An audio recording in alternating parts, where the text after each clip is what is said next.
Uživo ambasador Diego Aria, stalni predstavnik Venecuele pri UN-u od 1991. do 1993. godine, predsjedavajući Vijeća sigurnosti UN-a, bio inicijator i šef delegacije Vijeća sigurnosti UN-a koja je u aprilu 1993. godine posjetila Sarajevo i Srebrenicu.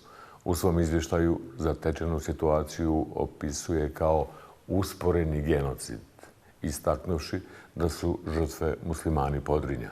Nakon podnošenja izvještaja, moćne svjetske države izvršile su pritisak na Venecuelu da ga povuče iz predstavništva UN-a. Kasnije je postao specijalni savjetnik Kofi Anana, generalnog sekretara UN-a. U Venecueli je bio kongresmen, guverner Caracasa, ministar za informisanje i turizam, prvi urednik lista Diario de Caracas, predsjednički kandidat 1978. godine. Aria, citiram, rat u BiH je mogao biti spriječen. Država bila ostavljena kao mrtav pas na ulici. Cijeli svijet je pao na tom ispitu. Napisao knjigu Rat i terorizam u srcu Europe, koja je zapravo svjedočenje tragedije napuštanja ljudi u BiH kao i same države od strane svijeta, odnosno evropskih zemalja. Ključni razlog zašto se odlučio napisati knjigu bio je, citiram, obračunavanje sa historijom, ali i njegov lični obračun s bivšim generalnim sekretarom UN-a Butrosom Galijem, kao i s Vijećem sigurnosti. Aria je upozorio Butrosa Galija da se na terenu dešavaju stvari koje mogu rezultirati masakrom, kakav se kasnije i dogodio u Srebrenici. A isto je rekao i tadašnji visoki povjerenik za ljudska prava u izvještaju koji Butros Gali nikada nije pokazao Vijeću sigurnosti. Za taj izvještaj visokog povjerenika saznao sam 10 godina kasnije, kaže Aria. Kladim se da je Butros to dao stalnim članovima vijeća, ali ne i nama nestalnim članicama. Oni, njih 5, imali su druge interese. Postoji prešutni dogovor o nečemu što ne odgovara ni Americi, ni Velikoj Britaniji, ni Francuskoj, ni Njemačkoj, ni Rusiji. To je ono što objašnjava ulogu Butrosa Galija, koji je za Ariju velika izopačena pojava, jer je dao zataškati sve ovo kada je tražio reizbor. Tragediju na Balkanu opisao je kao usporeni genocid, kao zločin počinjen pred očima svijeta koji niko ne može poreći, ali i od kojeg su Britanci i Francuzi oprali ruke. Ari svijet duguje činjenicu da su Ujedinjeni narodi uvrstili pojam genocid u svoj rječnik. Godinama dokazuje da se genocid u Srebrenici mogao izbjeći i razotkriva šta se događalo iza kulisa Vijeća sigurnosti UN-a kojima je predsjedavao. UN je zatvorio oba oka na istrebljenje Bošnjaka, samo zato, citiram, jer su bili muslimani. Mi smo Bosancima pružili utočište, ali ih nismo odbranili. Aria opisuje Slobodana Miloševića kao fanatika koji je odlučio poduzeti etničko čišćenje s ciljem da podijeli zemlju sa Hrvatima. Aria smatra da je UN odgovoran za sve užase tokom agresije na BiH. Zapadne obavještajne službe znale su šta se događa. Evropa, predvođena Velikom Britanijom, održavala je politički dosluh s Miloševićem. Milošević je bio mali Putin. On je sanjao obnovu Velike Srbije, a Putin sanja carsku Rusiju. Međunarodna zajednica Bosnu i Hercegovinu počinje identificirati kao muslimansku državu. Engleski predstavnik mu je rekao, sve si u pravu, Diego, ali mi nismo mogli dopustiti da iz Bosne u Europi nastane muslimanska država. Oni su tada zapravo otkrili da mi nismo Evropljani, nego muslimani. Meni je to bilo šokantno, kaže Arija. Bio je svjedok optužbe u protestu protiv Slobodana Miloševića. Ćerku Manuelu doveo da posjeti Sarajevo i Srebrenicu. Diego Aria dobio je priznanje počasni građanin grada Sarajeva i s nama je uživo u emisiji. Dobro večer, Vaša ekscelencijo. Senade, tako mi je drago da smo ponovo zajedno. I meni je drago i radujem se i hvala što ste došli. Upravo smo diskutovali, poštovani gledalci, pogriješi novinar. Rekao sam da ima 85 godina. Ispravio mi je rekao 84. Godina je godina. U ovom slučaju brojke ozbiljno shvatamo. Šta se promijenilo između Evrope i Bosne i Hercegovine? Da li se uopšte promijenio pogled Evrope i svijeta prema Bosne i Hercegovine, pogotovo u ovom segmentu o kojem stalno govorite i pišete, a to je Evropa ne smije dopustiti da Bosna i Hercegovina bude muslimanska država i u Bosni i Hercegovini žive muslimani, pa to Evropi zvuči strašno.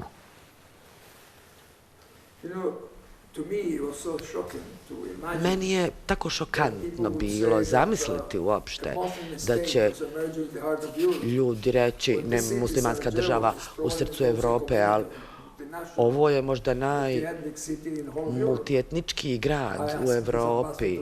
Ja sam ambasadora jednog pitao kakva se to država pojavljuje, gdje vi to vidite. Ja mislim da je za istoriju ove veličanstvene zemlje veliki izazov da svijet podsjeća zašto se ta tragedija desila. Ne zbog saučešća međunarodne zajednice, već koji su to faktori koji su dozvolili da se ovo dešava. Jer vidim da se to ponavlja na Krimu, u Ukrajini. Ono što je ovdje počelo. Senade, da je Milošević zaustavljen 90. kad je krenuo da bombarduje Dubrovnik, rat bi stao. Međunarodna zajednica je mislila, i Rusi su mislili, da Vijeće sigurnosti prstom neće mrdnuti da pomogne BiH. I je li to neko predložio ili nije, ne znam. Ali Jevreji nisu nakon holokausta jedan dan propustili da svijet podsjete na stravičnu tragediju koju su preživjeli. Ja ne vidim da se isto ovdje dešava i mislim da je to jedna moralna obaveza vaše generacije i prethodne, da mlađoj generaciji govori ne samo zašto se desilo, zašto ne smije da se ponove. Pitate šta se promijenilo u odnosu s Evropom. Veće je jedinstvo da se suoče s tragedijom Ukrajine i ovim što Putin tamo radi, ali ne vidim da se BiH pojavljuje na radaru tih međunarodnih pitanja. Jer međunarodna zajednica ovdje je stvorila nešto nevjerovatno. Formalizirali su apartheid usred Evrope. Apartheid? Jedan od velikih trijumfa Ujedinjenih nacija bio je da se oslobodi Južna Afrika od apartheida, ali mi u UN-u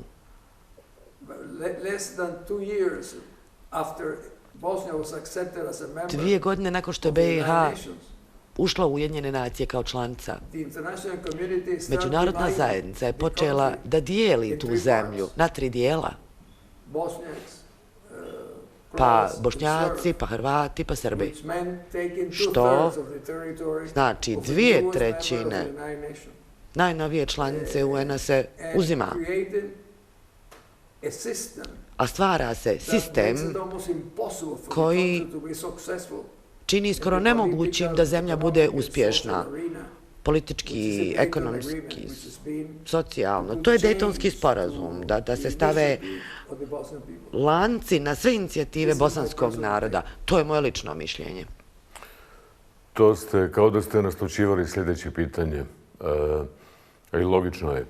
Dakle, jučer i prekjuče u Američkom senatu specijalni predstavnici Amerike, ovdje za Zapadni Balkan, za region, su podnosili izvještaj senatorima. I citiram jednog od tih pregovarača, Escobara, koji je rekao ovako: Bosna i Hercegovina je mjesto u Evropskoj uniji, ali taj Dejton, taj Dejtonski sporazum, to je tako komplikovano. Sad je pitanje ovo, logično je.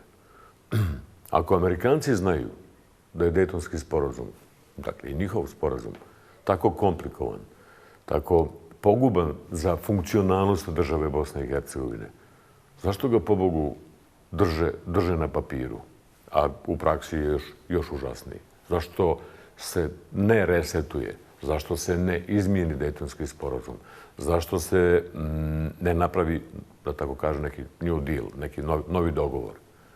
Već se uporno insistira na nečemu što je mrtvo slovo na papiru, mrtav sporazum, nepraktičan i koji samo koristi etno-nacionalistima.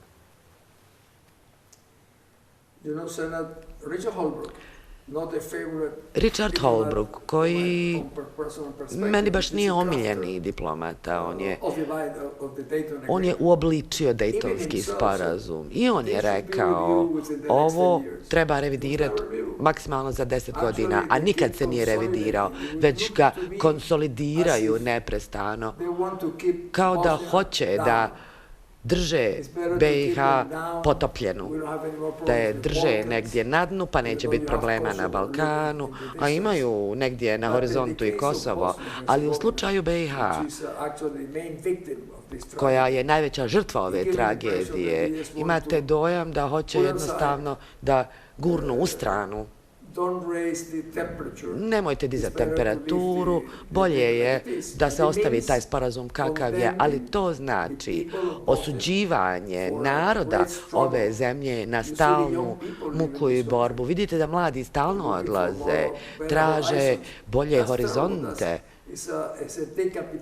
To je dekapitalizacija zemlje, jer tvrdoglavost međunarodne zajednice, jer nije pomogla BiH kad je bila u ratu, a sad neće da oslobodi BiH od tih lanaca pod kojima danas pate. Zašto neće da nas oslobode? Ko neće da oslobodi ovu zemlju? U čijem interesu je da ona ostane nefunkcionalna, da se prazni, da mladi ljudi odlaze? Šta je? Kakva je to politika? Čija je to politika? Šta je cilj?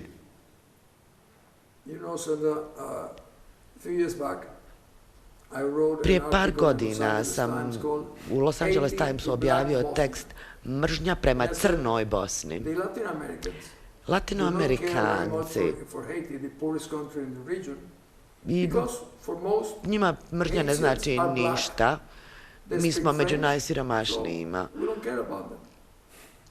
Na Haitiju se govori francuski, još su svi tamni i nikoga nije briga za njih. Evropi odjednom otkriju da na jednom postoji neko multietničko, multikulturalno društvo, ali ima i muslimana. I onda imaju neku lažnu ideju. I to je bilo razgovor u Vijeću sigurnosti. Odjednom Republika BiH postaje muslimanska strana. I time se etnička konotacija, vjerska konotacija daje tako da je iskrivila sliku Bosne i Hercegovine.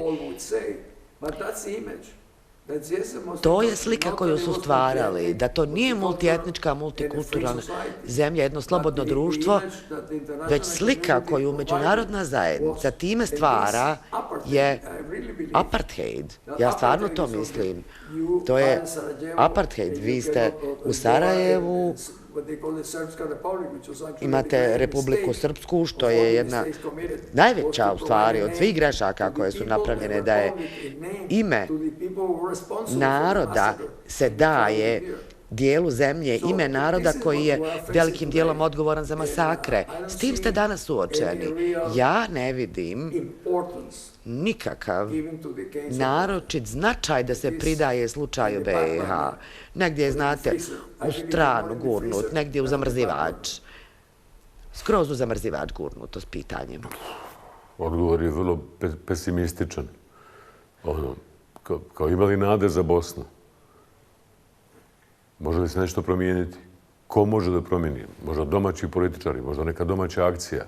Jer, kako? Mi smo zamrznuti. Zamrznuti slučaj, zamrznuta zemlja, kako sam shvatio. Da. Mora biti moralna obaveza svih u BiH da to pitanje promoviraju u svijetu.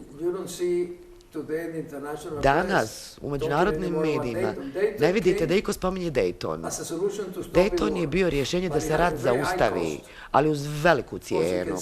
Naravno da se može reći da je bolje bilo zaustaviti rat. To je na kraju Izetbegović i rekao i uradio, ali morate se baviti posljedicama tog mira i tog sporazuma, što znači zemlju zaustaviti u rastu.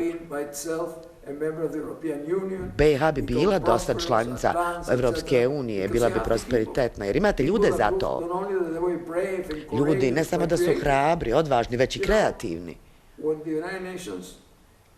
Kad su prvu rezoluciju usvojile Ujedinjene nacije za embargo na oružje za BiH, odnosno za bivšu Jugoslaviju, ideja nekih od vodećih zemalja bila je BiH je razoružana,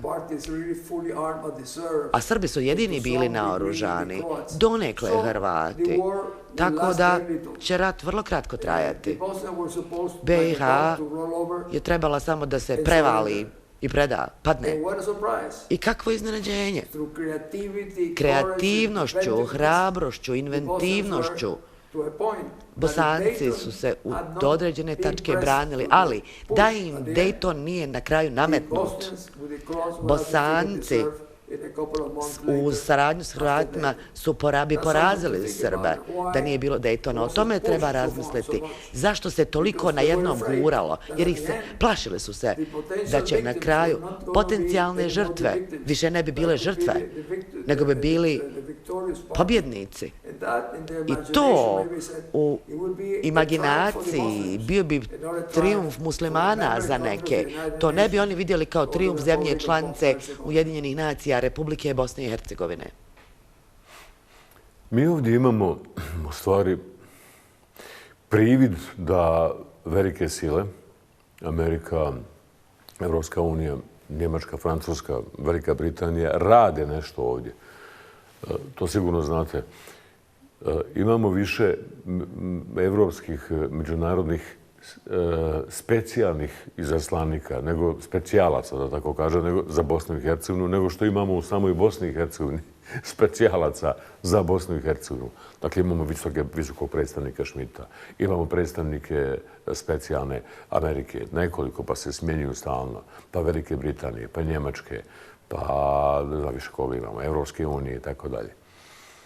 I oni, sada je to privid da se ovdje svašta nešto dešava, a u stvari samo su nekakvi pregovori o regionu, o Zapadnom Balkanu, o Bosni i Hercegovini. I u toj priči dolazimo do ključnog čovjeka, a to je visoki predstavnik međunarodne zajednice, gospodin Schmidt. Dakle, on, kako bi rekao, on se pati i on se zapetljao u izmjenama Ustava, u izmjenama izbornog zakona, u preslagivanju Daytona. I to je jedna prosto nevjerovatna priča i ne mogu da vjerujem da on ne može sam lično da shvati, mimo tog diplomatskog ili nekog zadatka koji ima, da ne može da shvati da u stvari premješta slova u Daytonu, preslaže nešto što je nepresloživo. Znate li vi šta on uopšte radi ovdje, zašto to radi? Jednostavno pitanje je zašto se toliko komplikuje sa ovom državom? 2 miliona stanovnika, otišlo je preko 1 milion ljudi, više otišlo nakon rata.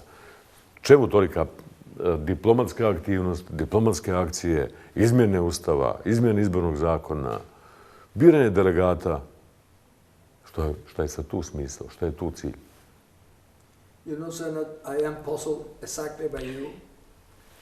I meni je to zagonetka. Ja sam prije negdje godinu i pol ovdje bio i opet se pričalo o promjenama izbornog zakona. Meni nije bilo jasno. Moje jedino lično viđenje toga je hoće da stvore dojam da su aktivno uključeni u traganje za rješenjem, ali nikad ne kažu šta je rješenje. I to je samo da svi budu mirni. Ako mogu da budem tako ekstreman, eto, ne baš u zamrzivaču, ali baš u nekom zapečku, ali da svijetu stvore dojam da se nešto radi. Eto, rade. Šta čuvaju? Čuvaju nešto što je nedjelotvorno, apsurdno. To je apsurdno bio, jedan apsurdni institucionalni politički aranžman. To je nametnuta situacija. Mudra međunarodna zajednica je to nametnula BiH. Zašto? Da vidite koliko je to mizerno neuspješno, a vi sad to nešto malo prebacujete, mijenjate mjesto. Ali cilj bi bio da se to potpuno zamijeni i da se ponovo vrati suverenitet zemlji Bosne i Hercegovine, da se ide dalje. Jedina koja tvrdi da ima suverenitet je Srpska, jer su oni bili zaraćena strana i najveći zločin u ratu je dobio najveću nagradu, a žrtve su dobile kaznu. Ja sam tako razočaran kad vidim da međunarodna zajednica ne samo da nije bila tu na početku rata, već se pretvara i sakriva šta se dešava tim nekim tumbanjem, kako vi kažete, nekih sitnih inicijativa, koje zapravo ne dolaze ni do kakvog stvarnog rješenja za bilo šta. Samo još više zakomplikuju situaciju. Svako novo rješenje je u stvari nova komplikacija. I ono što je još više frustrirajuće za ljude u BiH, koji ne vide drugačiji horizont, već stalno vide varijaciju jedne te iste stvari, možda drugčiju nijansu, ali ništa što će stvarno rješavati situaciju u BiH. Dayton, kao što sam rekao, jeste pobjeda mira. Zaustavilo se ubijanje na ovaj ili na onaj način, to sam rekao na početku, ali neposredno nakon toga nije to rješenje za vječnost, već da se te okolnosti zaustave i da se radi nešto drugačije. Po meni, taj apartheid je ključna stvar. Recimo, ako iz Banja Luke ne možete doći ovdje u bolnicu, to je tako mali prostor. Ima jedna škola s 2 ulaza za hrvatsku i bošnjačku djecu. Jel se to danas dešava u BiH? To više nije Južna Afrika.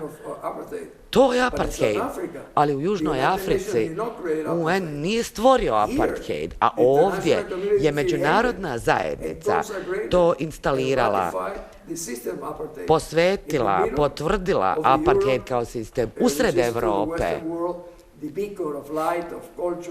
i pričaju kako je uspjeh svijeta bio da se ukine apartheid, a ovdje su ga sami napravili.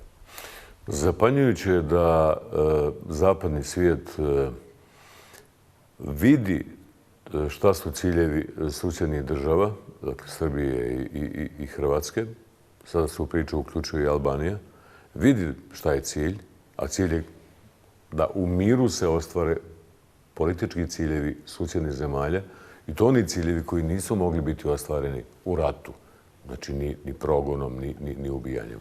A to je stvaranje tih velikih država, od ovih svih malih naših država, bivše Jugoslavije plus Albanija. Dakle, potpuno otvoreno u ovoj emisiji pričamo o tome da se sada realizira nešto što se može nazvati projekat Zapada, podrška Zapada projektima 3 najveća naroda od naših 6-7 naroda koliko žive tu. Dakle, da se stvara, ako ne teritorijalno, onda da ima utjecaj ovdje na teritorijama Albanija, kao velika Albanija, Srbija kao velika Srbija i Hrvatska kao velika Hrvatska.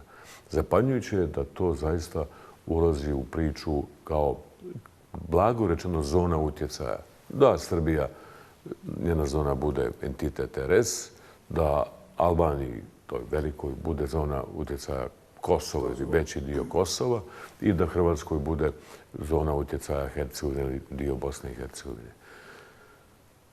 Znate za to?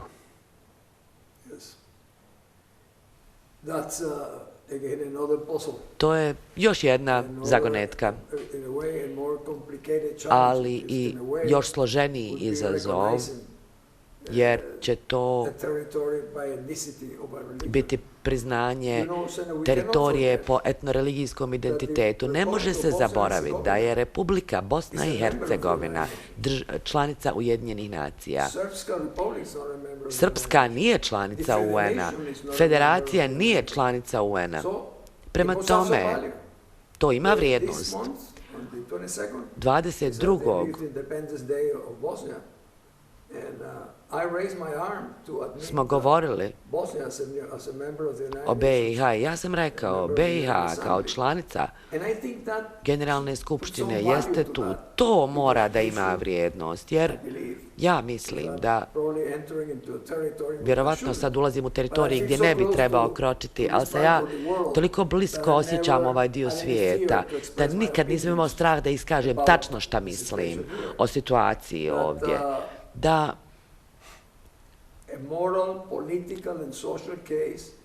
moralna, politička, socijalna, institucionalna činjenica jeste da jedan jedini član Ujedinjenih nacija ovdje je Republika Bosna i Hercegovina. To članstvo nikad nije povučeno.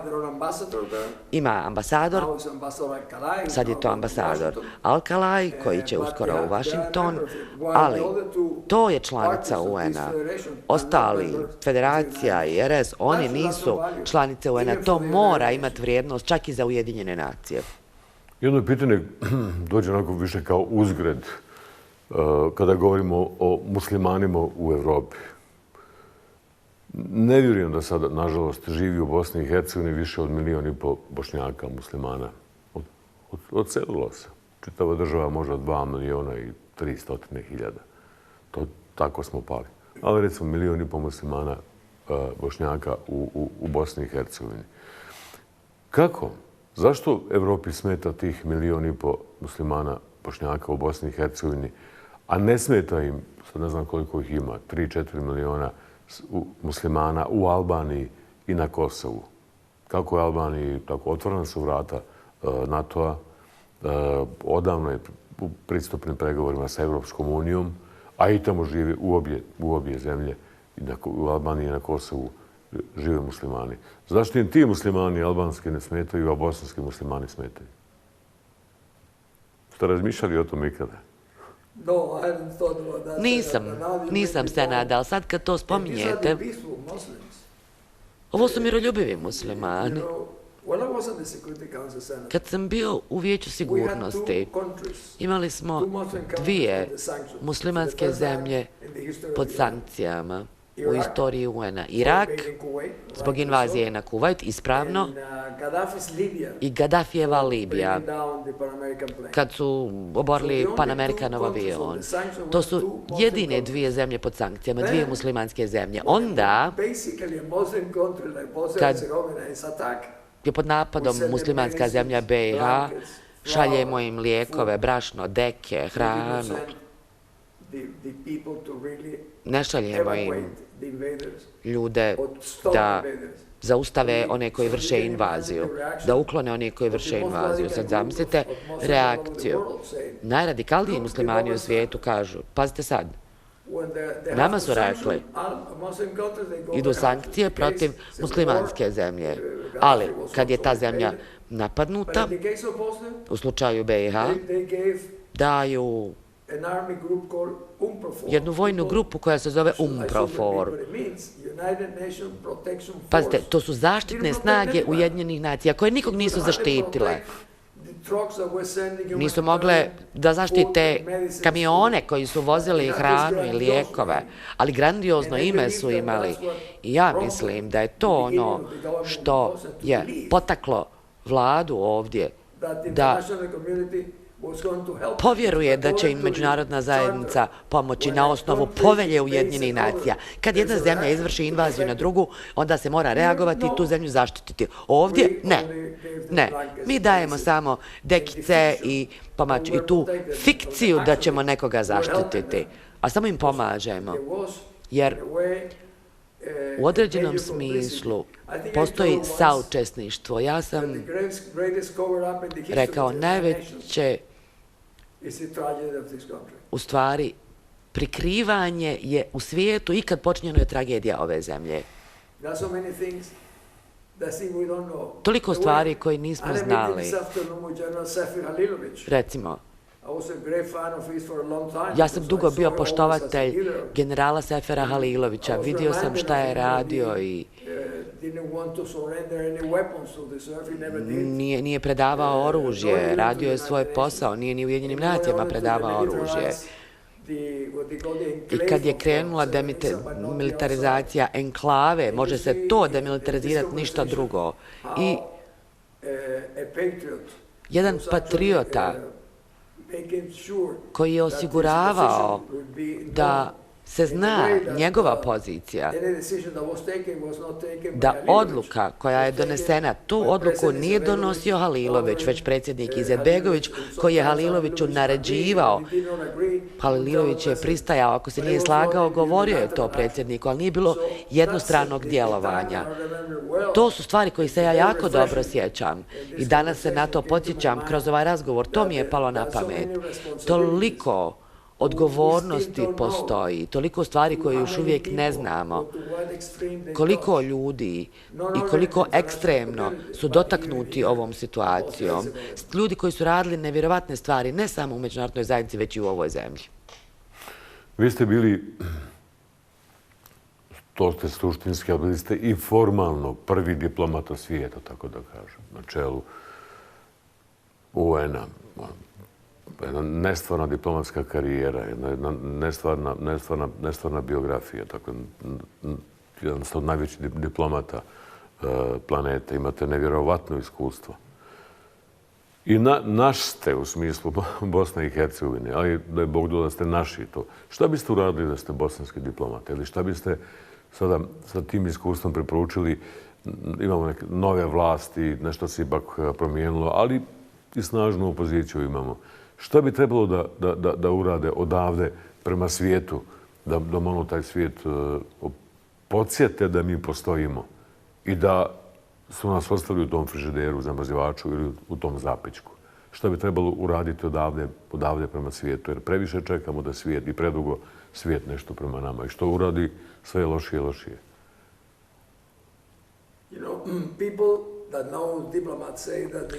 Ljudi koji znaju diplomate kažu, diplomate 2 puta razmisle pa ne kažu ništa. Pa bih ja nešto rekao. Ja jesam jedan od vas. Jesam vaš. Ja sam bio jedini nezavisni član Vijeća sigurnosti. Što to kaže? Jer 5 stalnih članova imaju druge interese.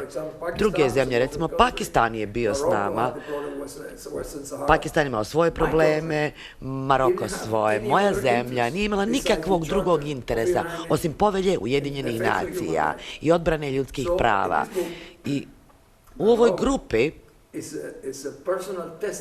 je lično je svjedočenje, ne u ovoj knjizi, ne ono što mi je neko rekao. Ovo su stvari u kojima sam ja učestvovao, kojima sam svjedočio. I zato mislim da ne hrabrost, ne autoritet, već osjećaj mi to daje, da sam ja u BiH, sve što bih uradio, u tom bih kontekstu uradio kao prijatelj.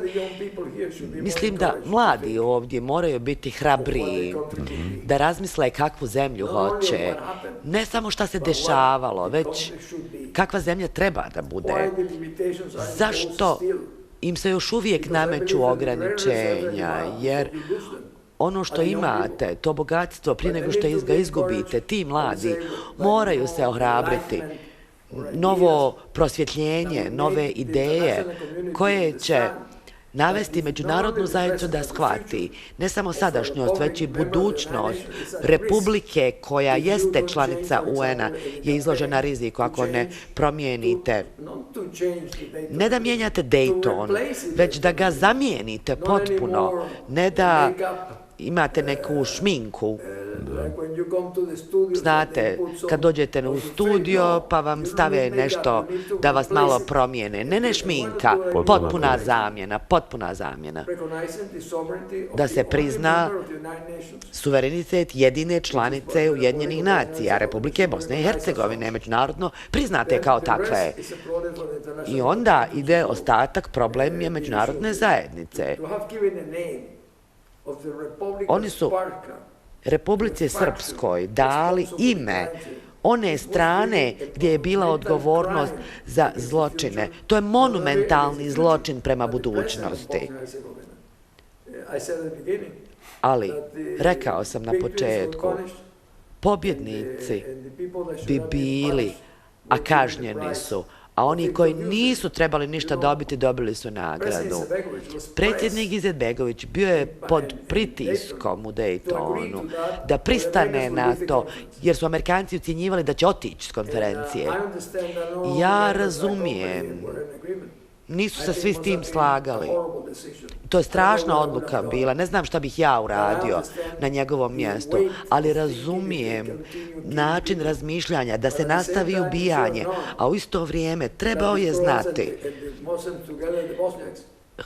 da su Bošnjaci i Hrvati ulazili u drugu fazu rata gdje bi došli do pobjede. Nije nikakav savjet, ali ja lično vjerujem da to pitanje kako pomaći ovo društvo, barem prema jednom cilju, da ponovo dobijemo svoju nezavisnost, mirno, svoj suverenitet. Mi jesmo institucionalno članica Ujedinjenih nacija. Poštujte naša prava. To je jedna miroljubiva kampanja. To nije nikakva nasilna kampanja. Samo tražite ono što jeste vaše. Ne znam je li ovo dovoljno jasno. Tako direktno i tako jasno da je sada svakom iznad glave upitnik ko vas možda ne zna kako jedan diplomata može tako direktno da govori. A ja ću odgovoriti ispred vas, vi ste hrabar čovjek, direktan čovjek, čovjek koji je tu karijeru i prekinuta mu je karijera u UN-u zbog pritiska velikih sila, jer ste tako direktno govorili istinu o ratu u Bosni i Hercegovini. To tamo gdje je bilo najvažnije u UN-u, na tome vam u ime svih. Svima je to pomoglo, i Srbima i Hrvatima i Bošnjacima, jer su vaše akcije pomogle da se rat zaustavi. To je nestvarna priča. Gospodine Arija, vi pišete knjige o nama, usporeni genocid u Bosni. Ko uopšte, poštovani gledalci, piše knjige o Bosni? Odavno, ali kakva je to knjiga? Pričali smo o ovoj knjizi, konačno je prevedena na bosanski jezik i sada je promocija po Bosni i Hercegovini. I to je u Sarajevu, je tako? 22. ovoga mjeseca, Srebrenica 24. Tuzla 25. maj i Mostar 27. maj. Znate li kako su domaćini organizovali ovu promociju? To Sarajevo, Srebrenica, Tuzla i Mostar. To će biti otvoreno za publiku, je li tako? Da dođu i da razgovaraju s vama, je li tako?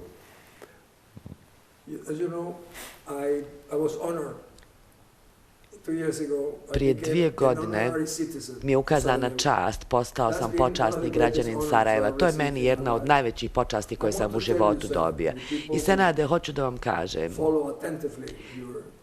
i ljudima koji pažljivo prate ono što vi govorite, moj se život potpuno promijenio nakon 23. aprila 1993. kad sam otišao u Srebrenicu, kad sam vidio šta je zlo u društvu i kako društvo reaguje s ograničenim resursima i hrabrošću.